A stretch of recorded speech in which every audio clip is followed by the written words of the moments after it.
Hi there. Welcome to the Sober Circle channel. Enjoy this speaker tape. I am Chuck C., the persecuted husband of your Al-Anon speaker.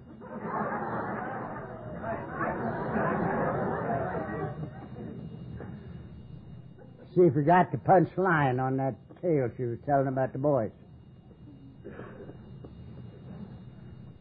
Bill came in and says, "Mother, can't you be quiet?"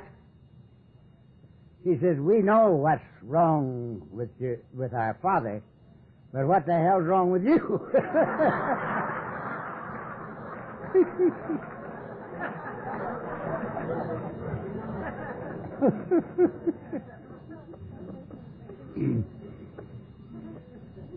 I'm glad to be here. I'm glad to be, as far as that's concerned. I have no right to be any place. But I'm glad to be here. You're a great bunch of people. So far, this deal's been going all right. Thank you.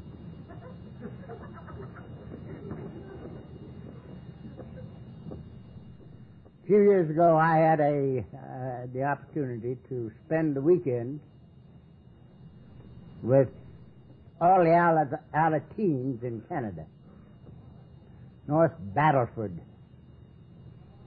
Saskatchewan, Canada. And they had over 1,500 Alateens there from all the provinces in Canada. And it was a fantastic weekend. We had a lot of fun. You don't have to be 80 years old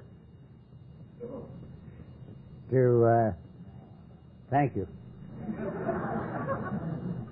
Let's try that again. You don't have to be 80 years old. Much better, thank you. To get some answers in Al-Anon and Alateen and AA. I didn't make a mistake in my first 43 years of life.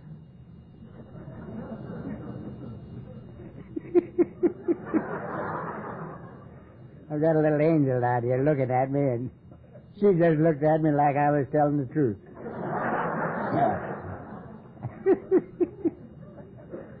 But it's true.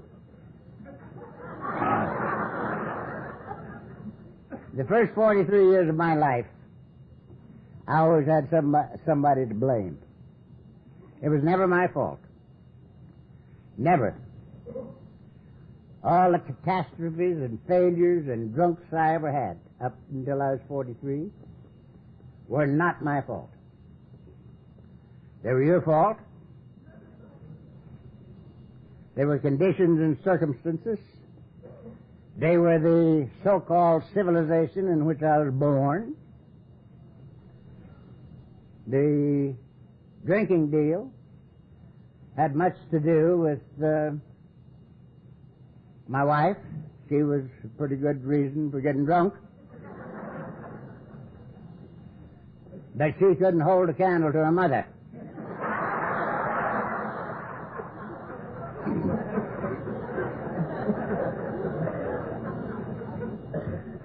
Her mother only had one kid. And I was married to her. And she lived with us for the last 5 years of my drinking, which were pretty bad. And she had a grandstand seat watching me crucify her only daughter. And she didn't like me very good. And I didn't like her that good. Because if she hadn't have been living with us, I wouldn't have had to crucify her daughter. We had a mutual hating society that was a beautiful thing to behold, really. Now, she lived with us 5 years after I got sober. And I wish that I didn't have anything to do tonight but to tell you what this program did for her.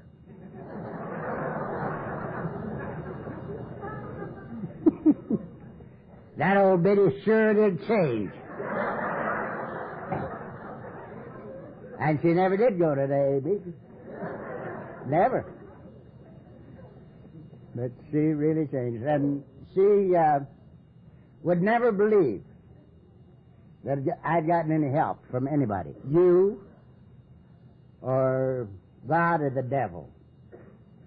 She would not believe that she'd come up and put her arms around me and pet me a little, and she'd say, "Oh, son, I always knew that you had it in you." Well, I know I had it in me, too, but it wasn't what she was talking about.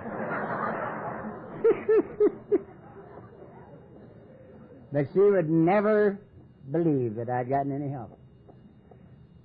Put her arms around me and tell me all these nice things, and I'd just blush from my shoe tops up because I knew from whence it came, but she wouldn't believe it.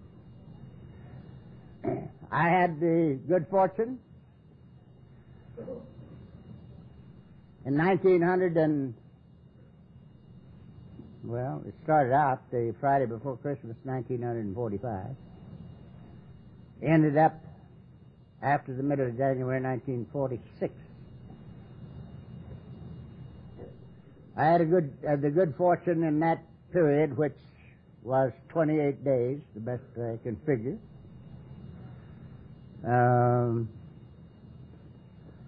Surrendered. Now, I wish to hell I could remember something about that period of time.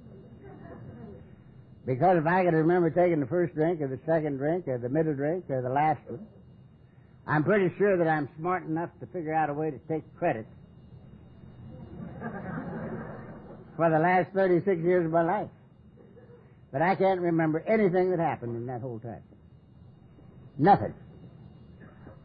My wife tells me that I did away with 7 quarts of whiskey every 3 days during that whole time, and I can't even argue with her because she was there and I wasn't.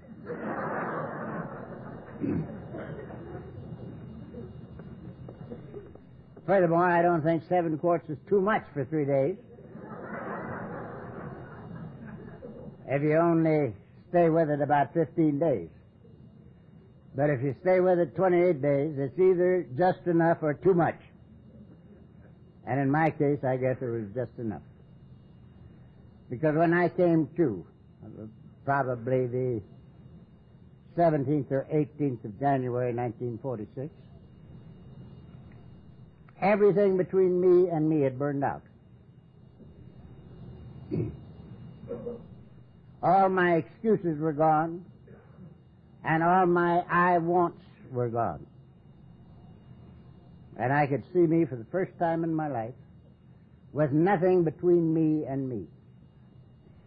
And it wasn't really a very nice sight. I accepted the fact that morning that I'd lost the battle of life. First time in my entire life that I had admitted defeat. I could not admit defeat. I became a periodic 11 years before coming to this program because I wasn't going to lose to a bottle. And I had to get well enough to get back in the ring for the next round to prove that I wasn't going to lose to a bottle. And it took me 11 years whiskey, 11 years to kill me. But it did it. And so, for the first time in my life, I knew that I'd lost the battle of life. I didn't know why, because I didn't know anything about Alcoholics Anonymous. I knew the inside of jails. I knew convulsions. I knew the DTs. I knew dirty beds. But I didn't know anything about Alcoholics Anonymous. But a thing happened that morning that I wish I could explain. My good wife had found Jack Alexander's article in the Saturday Evening Post, the March 1st issue in 1941 of the Saturday Evening Post, about us, about the budding Society of Alcoholics Anonymous. She had read the article and decided that it would do me some good if I would read it. So she put it open at the right page on the left arm of the chair I sit in right now. So that when I came in, if I came in, I might read it. And evidently I did.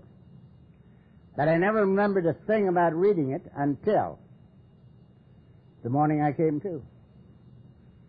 And I remembered that I'd read it. And I only remembered two things about it. That drunks helped drunks and did not drink. And they called it Alcoholics Anonymous. And I said to me, if I ever live to get out of this bed, I'll find AA. And instantly, my little period of sanity was gone, and I was sickened to death, drunk, and insane. And I had a lot of dying to do. But from the very second of commitment until right now, I have never had a drink of alcoholic beverage, a sedating or tranquilizing pill of any kind, and better yet, I have never had one conscious desire for drink. Now, when I had gotten to be a member of the Beverly Hills group, we lived in Beverly Hills at that time, every time I mentioned that I'd never had one conscious desire for drink, half of the group would hit the floor. And they would say to me, not very nicely, "Chuck, you're a goddamn liar." And they thought that was right. You know? But I knew it wasn't. You see, the only white-knuckle sobriety, or not sobriety, but dryness, that I've ever had, I had in that 11 years when I was fighting the bottle. I had a lot of white-knuckle and not drinking then. It wasn't sobriety because I was never sober. But since I made my commitment until right now, I've never had a conscious desire for a drink. And I'm more grateful for that than that I haven't had one, because had I had a conscious desire to drink, I'm sure I'd gotten drunk. I always did. So this is the reason I have been spending so much time in the last 36 years talking about this thing called surrender. Surrender! I'm convinced that this is the most misunderstood experience in human life. The very most difficult subject to talk about in all the human subjects that you might talk about. Because the more learned you are, the more totally you believe that it's not normal not to be going someplace. It's not normal not to be trying to get something for yourself. It's not normal not to be trying to improve yourself. You know? These are normal things according to the learned. I can have my living room full of PhDs. That's double PhDs. Give me some coffee, will you? And all I have to do when I get a little sick of them is to ask them, "Gentlemen, did it ever occur to you what it would be like never to want nothing, no time for yourself?" And their chins drop. And their eyes get glassy. And they look at me very, very strangely. "Thank you, sir." And they fold up their little papers and silently steal away.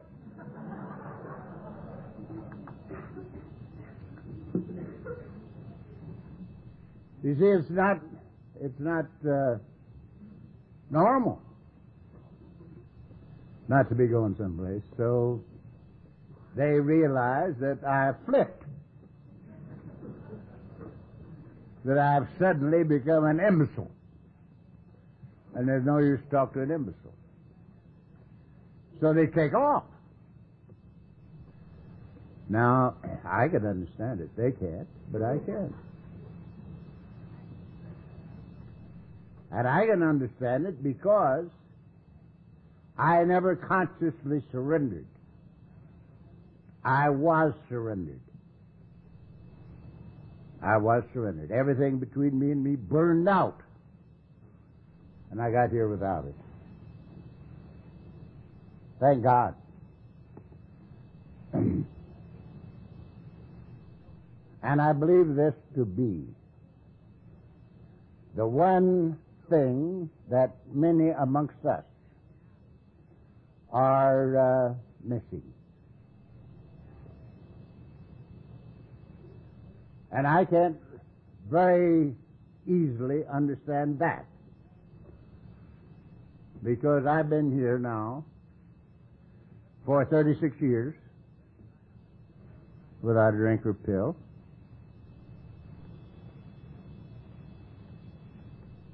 And I've been attending lots of meetings. And I love it. I love this program, and I love its people. Even you ugly monkeys right here at this table. I just love you. Love you to death. I was really talking to him back there. 20 years I've known that, a railroader.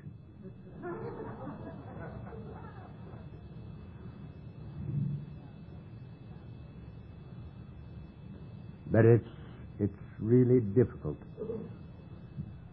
And the more learned, as I said, the more learned you are, the harder it is.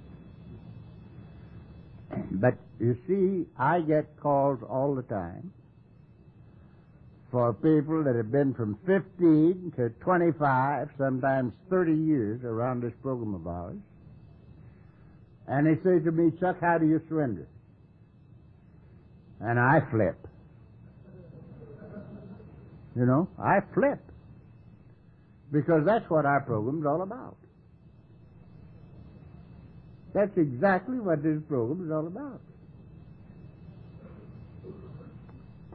For instance, just for the fun of it, the very first step in our program is a twofold admission of defeat.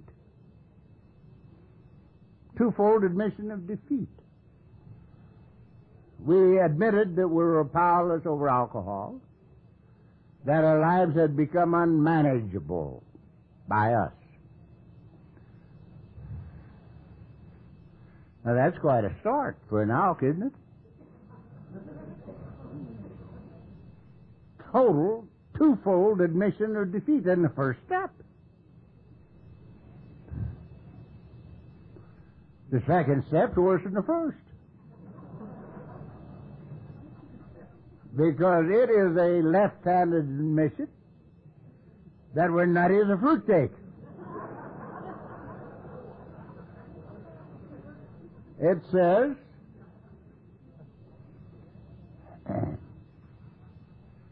that we had come to believe that a power greater than ourselves can restore us to sanity.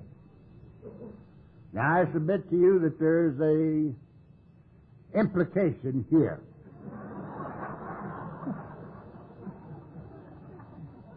Sane people don't need to be restored to sanity. If we need to be restored to sanity, we're nuts.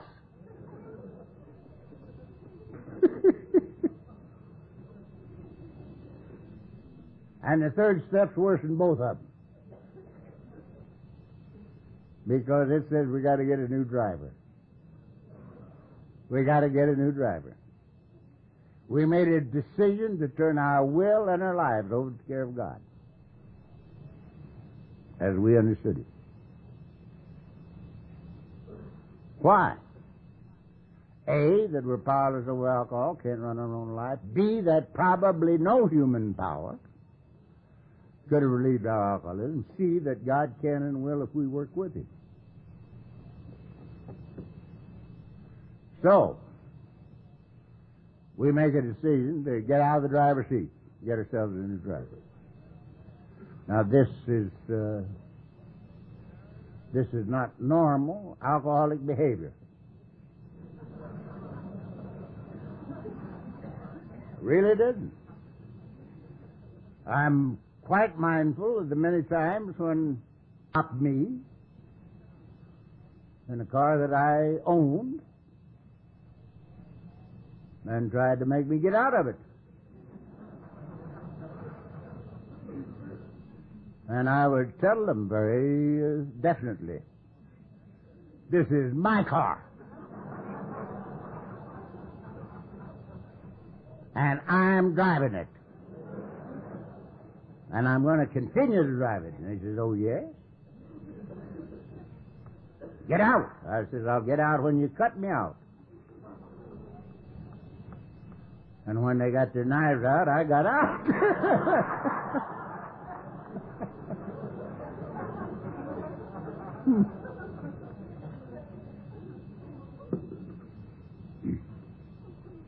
We made a decision to get ourselves a new driver.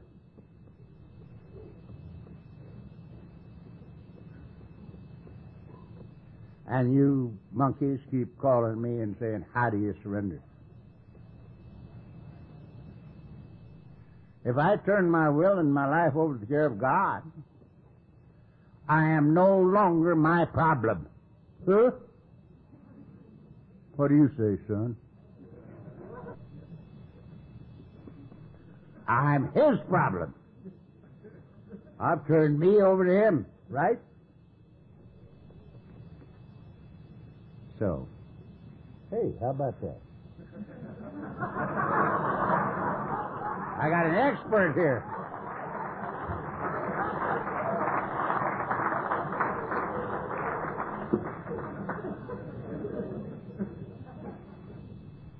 And yet, I get called all the time. How do I surrender? How do I surrender? There's a lot of phrases like letting go absolutely. You know.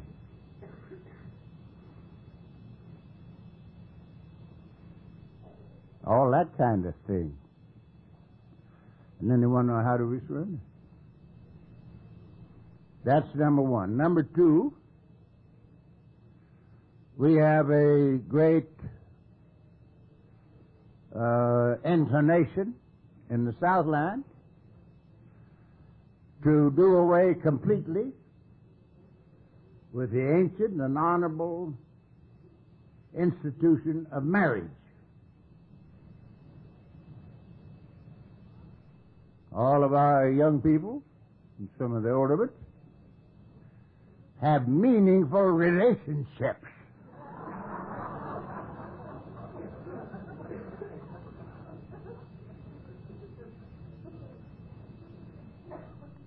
Now, I wouldn't find so much fault with them if they didn't get up in a meeting and tell us about God getting them a meaningful relationship. Now, I'm mindful of when I was younger. I might say quite a little bit younger.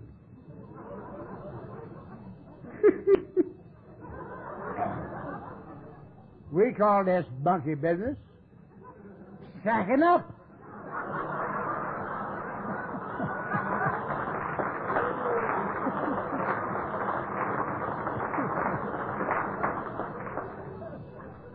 And if there's one guy in the world that we didn't want to find out about it, it was God. Is that right, sir?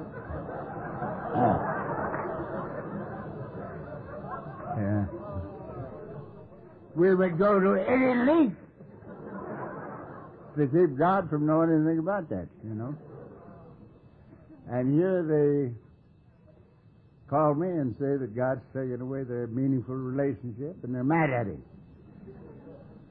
5 days later, they call me and say they're double mad at it because he hasn't sent him a replacement.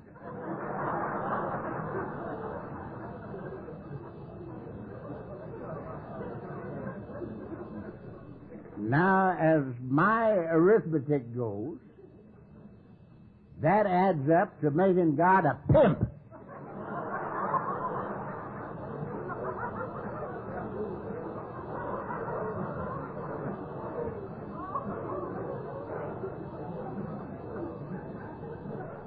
And I don't believe God's a pimp. I really don't.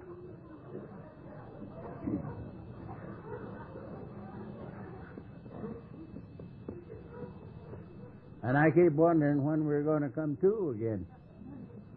Because I don't find anything in my book that would indicate that I am free to,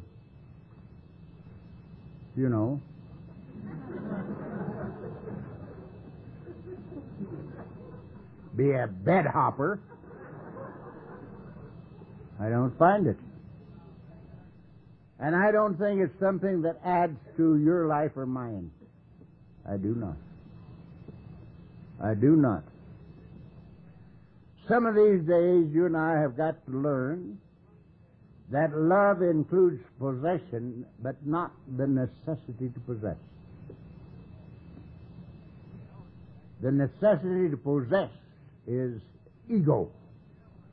I want, I don't want, I like, I don't like, I, ya. You know? And I have concluded totally that it is divinely impossible to satisfy the human ego. Divinely impossible. Because I think, perhaps, that the best definition of the human ego you'll ever hear is conscious separation. Conscious separation. And I also think that it's very easy for us to see, if we're looking for it, that there is no way that we can satisfy any obsessions of the mind. They cannot be satisfied because they're all relative. I rubbed shoulders in the last years that I was in the business world with some of the richest people in the country. And I had one chap that was worth $35 million. He was a Syrian.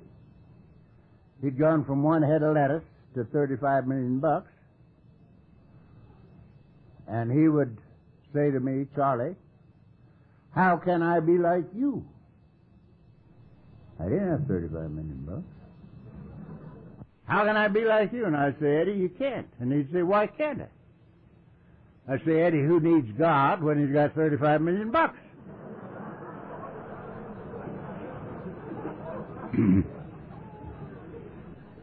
You can buy anything you want, including women, and you do. Because Eddie was a Syrian. And the Syrians think they're God's gift to women. And I suspect they might be.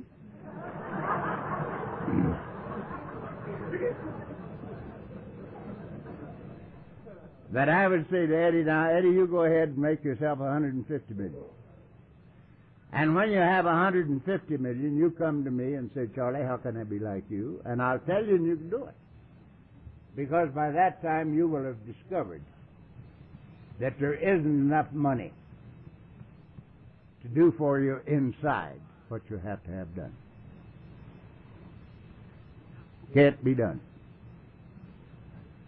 I'm going to give you one more little instance, because these things are most important to me.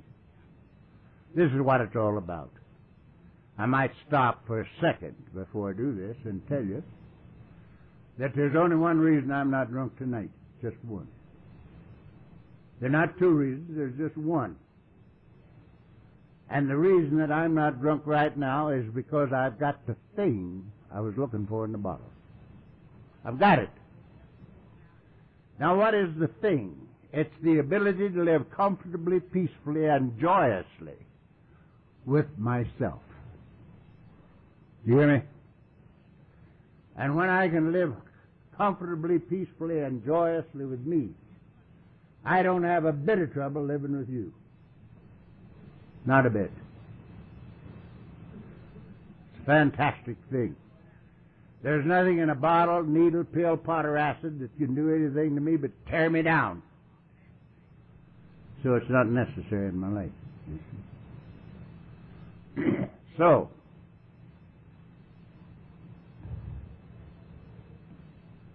the thing that is quite necessary with us, whether we be alcoholics or not, is to see that the problems we're having are not particularly booze problems or gambling problems or food problems. I have a great joy in dealing with the Fatties Anonymous down in my country. Boy, they hate my guts. They try to correct me every time I speak of them, because they want me to say, Overeaters Anonymous. I says, that don't do it for me. Fatties Anonymous.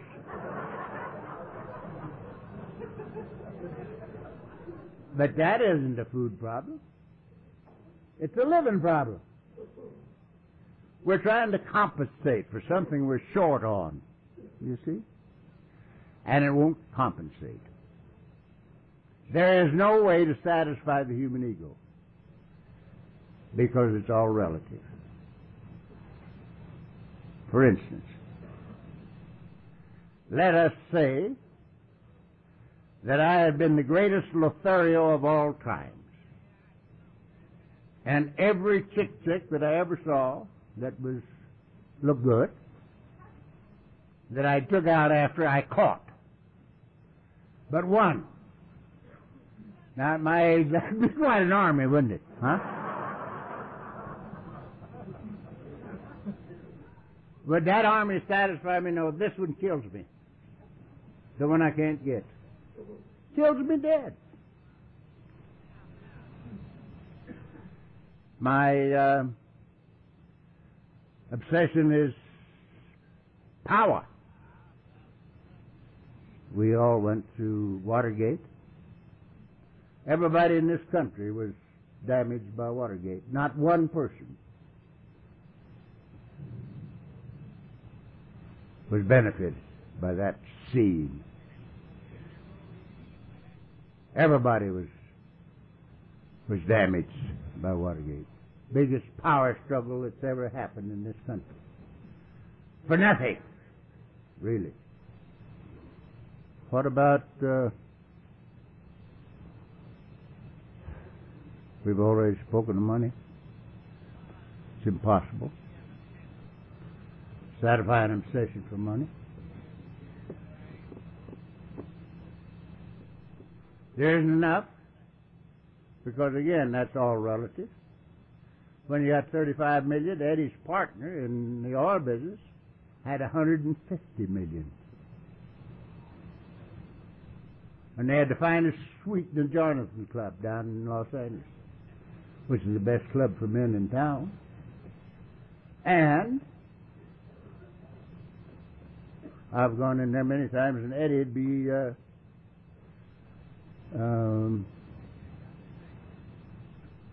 shining his partner's boots, because he's got 150 million bucks. You know? It's a funny deal. It's a funny deal. No possibility of satisfying obsession for money. Supposing that it's whiskey.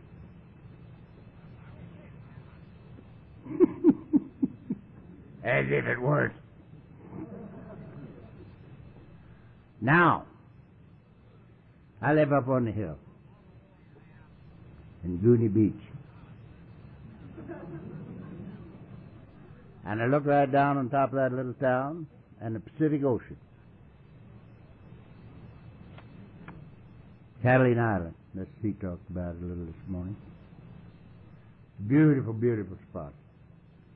Most beautiful view in the world, I think, because it's forever changing. You never see it twice the same. And of course, there's the Pacific Ocean, and that's the biggest puddle there is. And when I look out my window, without even thinking, everything in me announces. My toenails and my hair announce that if the whole Pacific Ocean were bourbon whiskey, it wouldn't be enough to satisfy my obsession to drink. Hear me? It cannot be done. It's impossible to satisfy the human ego. So it's a matter of necessity that we get rid of it. And suppose you get here not surrendered, as I did. The first 9 steps of the program are there to surrender us. And they will surrender us if we do them. You know, it says there at the beginning of chapter 5, here are the steps we took. It does not say, here are the steps we thunk. You know, it don't say that. It says, here are the steps we took. We took them and something happens. We don't took them and nothing happens. And it's that simple. And they are there and they outline exactly the way that we can obtain and maintain our own sobriety and be rid of. You know, Bill himself says if we have been painstaking in these matters, we discover that we have been relieved of the bondage of self. And that's what we need to be relieved of, the human ego, because it's impossible to satisfy. Totally impossible. Now, I'm taking too much time, and I'm going to quit. Because you monkeys have got to listen to me a little bit in the morning if you come. Now, you don't have to come, because I've already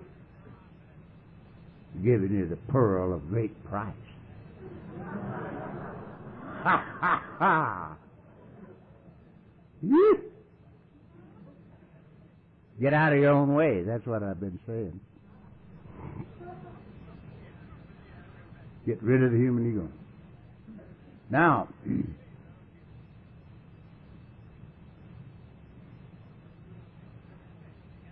the things that I'm going to tell you now, I don't say because somebody said them.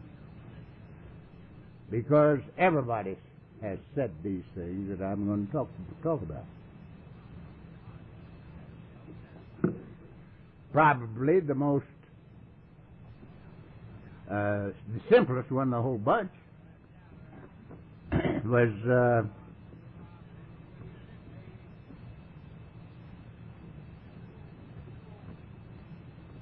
the man that petted the birds. What was his name? Tell me. St. Francis. St. Francis. St. Francis says, better to love than to be loved. You know. It's better to understand than to be understood. For it is in giving that we receive, in forgiving that we're forgiven, and in dying to self or surrender that we awaken to eternal life. Now, if the rest of you don't know it, the Padre knows that I changed that last line. I changed everything that don't fit.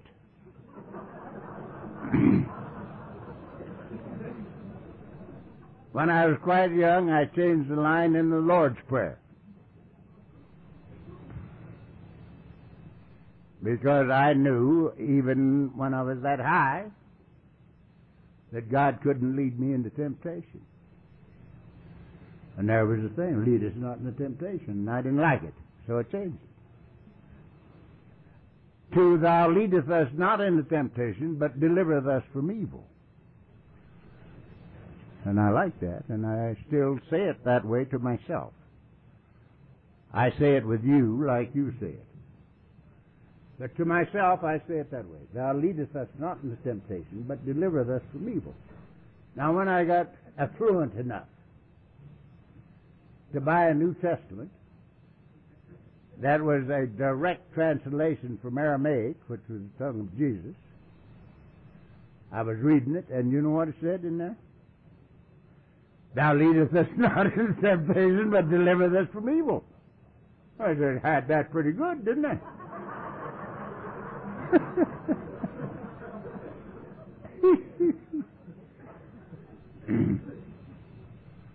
And I say in St. Francis's, because he says it's in dying that we awaken to eternal life. And I didn't want to wait till I died. So he says, what do you mean? And I came up with this. Actually, he meant dying to self or surrender, that we awaken to eternal life.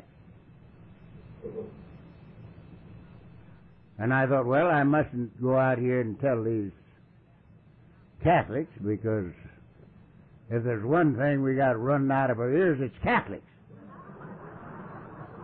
And Alcoholics Anonymous.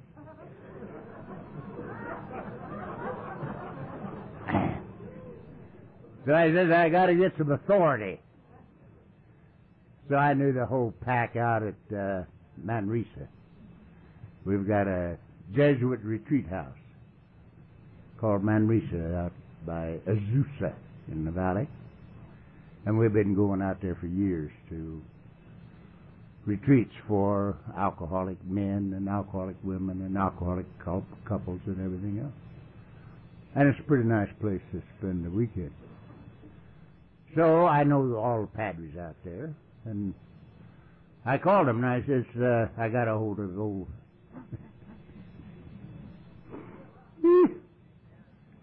Father Toner with the big belly.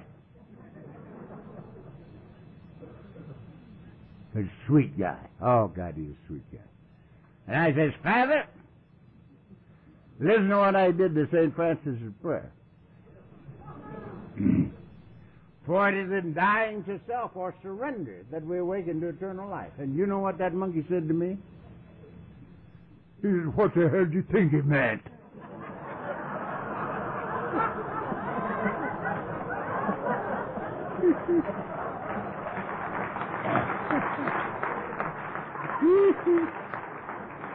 Well, he never even thought of it till I told it.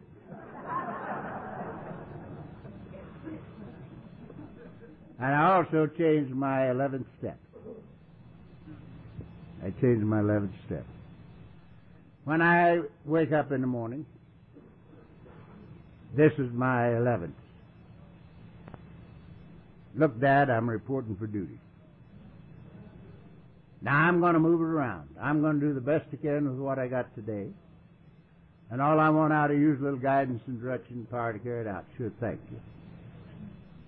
And I go about my business. And I do what's indicated.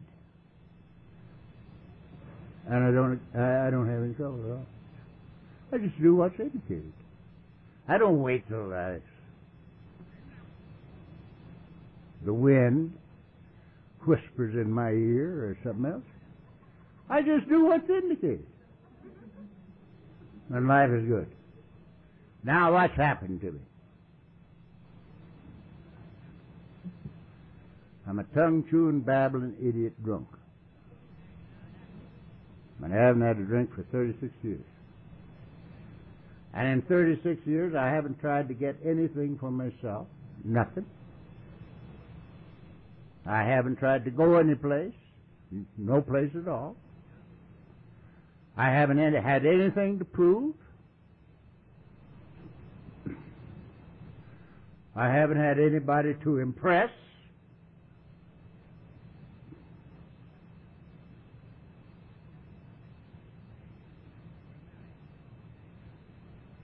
And since I quit doing those things, everything that I've been trying to bring about for 43 years and ended up without. 43 years I gave it everything I had. I gave it my very best shot. And I ended up failing in every department of life. Husband, father, businessman, man, and drunk. At 43. And here I quit trying to get anything and got rich. I mean, beyond any of my expectations. Got rich. That's what I did. Quit trying to go any place. Been all over the world.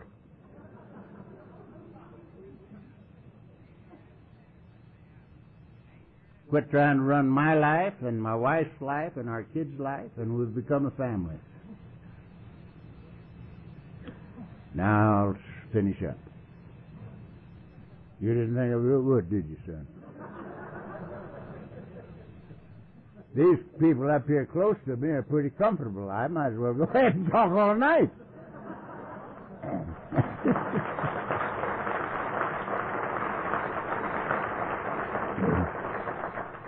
Don't encourage me.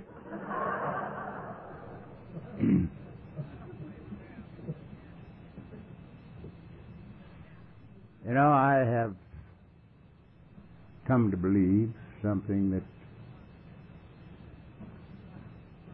is not too well thought of amongst the religious.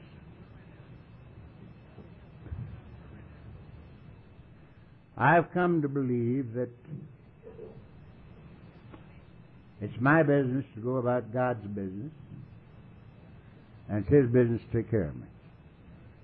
And that is not my business. And this is the way it came about. When I was 6 years in Alcoholics Anonymous, I discovered that I had a God of my very own, and wherever I am, He is. Now, this is something I'd been trying to bring about all my life. A comfortable experience with my very own God. And I hadn't accomplished it. And when I came to you people, I came to find out how not to drink today. Not to get sober and stay sober, but how not to drink today. Because I didn't want my wife and kids to remember me as nothing but a babbling idiot. I knew I was going to die imminently, but I didn't want to die with a record. I needed to be sober so I could use whatever time I had left to rub out as much of the record as I could. And that's the reason I found you people. And the very first night, you told me what was the matter with me. I'm not going through it because I got to sit down. But I knew that the gentlemen that were talking to me were drunks because they were marked up like I was. They had headlights. Yeah. They had bags under bags. Their wiring was exposed.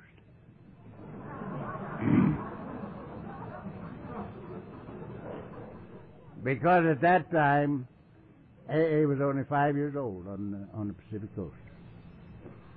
And they hadn't had time to lose those markings, and neither had I. So I looked at them, and I knew they were drunks. And I knew they weren't drunk. Because I heard their voices and saw their eyes. And it was comfortable there. It was comfortable. And I was back every night. Because it was comfortable. Now, I knew that I couldn't have what you had. This one didn't even bother me. Because I didn't have enough left to get it. And secondly, it wasn't necessary because I wasn't going to live that long. Nobody could live in the condition I was in. So, I was going to die imminently. But such time as I had left, I must use rubbing out the record. And at 6 years, I discovered I had a God of my very own. Wherever I am, He is.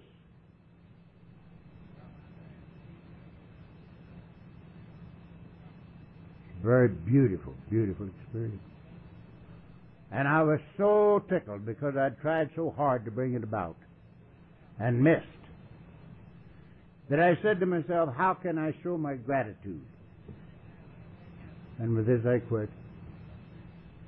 The first thing I decided to do was make him a plaque, because we were in the woodworking business. Some of the finest woodworkers in the world. We got them mainly out of the Mideast. And they were excellent. They could do anything with wood and formica and stainless steel and things like that. So I was going to make him a plaque. And I had it half designed in my mind when I said to myself, who are you going to give it to? And I could see me handing that plaque to God, and He didn't take it. And I dropped it on my foot and broke my foot. So I had to laugh at that. And then I was back at the starting gate again. What are you going to do to show your gratitude? This time I decided to be a Trappist monk. I read a lot about the Trappist monk. I thought they had a pretty good life. So I'm going to be a Trappist monk. And I'm pretty comfortable with that until I said, wait a minute. It's not very easy to get into the Trappist monks if you're not Catholic. And that I ain't. So I had to give that one up. Then I said to me, how am I going to show my gratitude? Back at the starting gate again. And this is what came out of it. I remembered a little episode between the carpenter man and Peter before the carpenter man left. He called old Pete in. You call him St. Peter. I call him old Pete because we were boys together. And before he got to be a saint, I identified with him quite a little. You remember when he got caught with the goods in the beginning, he lied out of it. Well, that was one of my great proclivities. Lie it out of it. So I identified with him up to a point. So, Pete evidently was a favorite of the carpenters, too. Because he called him in and he says, Peter, do you love me? Peter says, yea, Lord. He says, tend my sheep. I turned right around and said to him again, Peter, do you love me? Yea, Lord. Tend my sheep. And then he turned right around and asked him again, Peter, do you love me? Yea, Lord. Tend my sheep. Now he said, tend my sheep. If you're not Catholic. If you're Catholic, it's tend my lambs.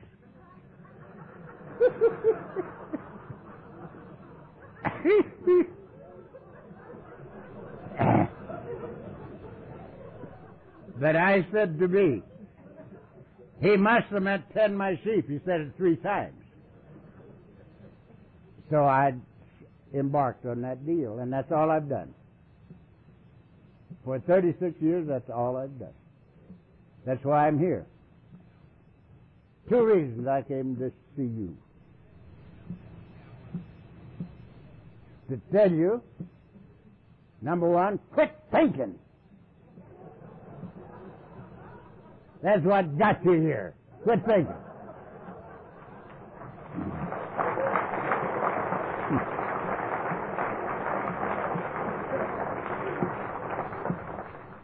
You can live yourself in the right thinking, but you can't think yourself in the right living. So start doing something. Get rid of that thinking, Ben. And the second thing I came to tell you is to love you. And you don't have to change nothing. You don't have to change anything for me to love you, because I know who you are, whether you do or not.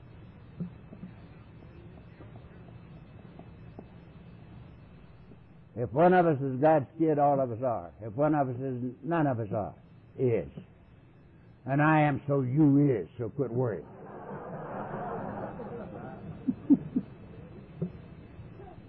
And so, when you and I get simple enough to go about our Father's business because we want to, just because we want to, for free and for fun because we love it, we come to see that underneath are the everlasting arms.